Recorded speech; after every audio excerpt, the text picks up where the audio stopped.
Nous sommes au Mobile World sur le stand de Ford à l'intérieur du nouveau Kuga version restylée.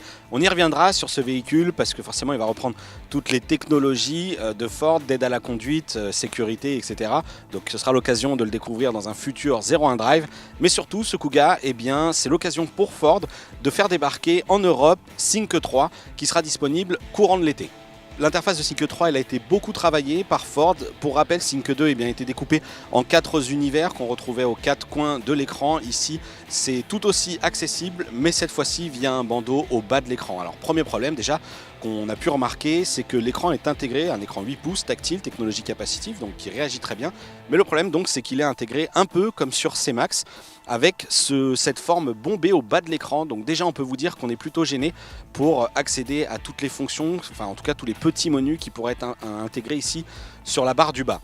Là, c'est pas trop un problème avec ces grosses icônes. Et puis d'ailleurs, comme vous le voyez, ça répond vraiment très bien. Donc on va découvrir les apps un petit peu plus tard. Regardez un petit peu cet écran capacitif qui se comporte comme celui d'un smartphone. On peut glisser son doigt sur la carte. Voilà, le système est visiblement très fiable, très réactif. Donc de ce point de vue-là, pas de problème. Il faudra évidemment apprécier tout ça sur des conditions réelles, donc sur la route. Mais pour l'instant, c'est un bon premier contact.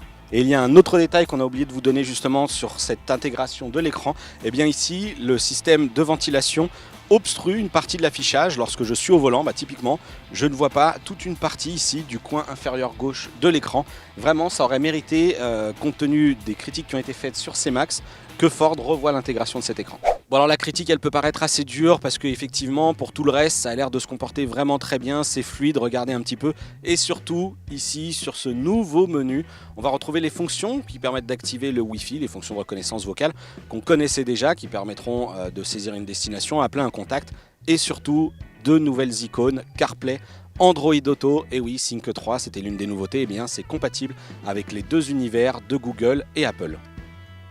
Le fonctionnement de CarPlay et Android Auto n'est guère différent des autres produits qu'on vous a déjà présentés sur 01net.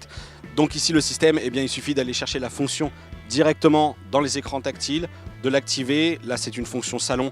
Évidemment, dans une intégration définitive, vous n'aurez plus à refaire toutes ces manipulations. Et nous voilà, donc on a basculé sur l'interface de CarPlay avec pour l'instant les quelques applications qui sont disponibles.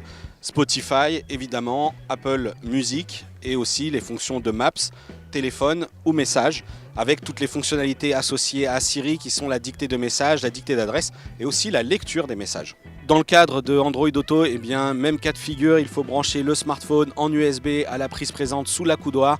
Et nous voici sur l'interface Android Auto où je vais retrouver encore une fois les principales fonctions, la navigation, la téléphonie et les fonctions audio donc, qui me permettront d'accéder à Google Music ou pourquoi pas Spotify. Je parlais tout à l'heure du problème de cette interface et de l'intégration de l'écran où la partie en bas à gauche est tronquée et là par exemple dans la position du conducteur, eh bien, je ne vois pas l'icône dédiée à la navigation. C'est dommage. Les fonctions de reconnaissance vocale d'Android Auto et CarPlay évidemment peuvent s'activer aussi via un bouton présent sur le volant. On ne va pas redétailler tout ça, on vous en a déjà parlé. Mais visiblement, vu la performance de ce système, on a assez peu de crainte. Mais là encore, il faudra le vérifier sur la route. Et on va finir cette découverte à l'intérieur du véhicule par une petite fonction pratique propre à toutes ces innovations technologiques à bord avec ces systèmes multimédia évolués. C'est la fonction Valet Mode qui sera très pratique par exemple pour sécuriser les données du véhicule lorsque vous confierez ce Ford Kuga à un voiturier.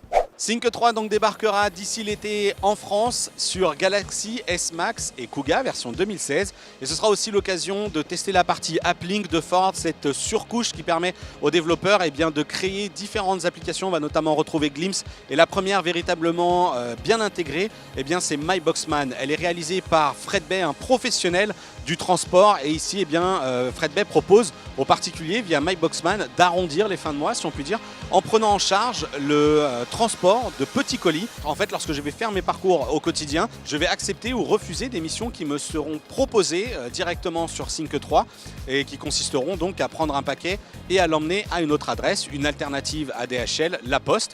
Bref, un système un peu à la Uber pour le transport de petits colis.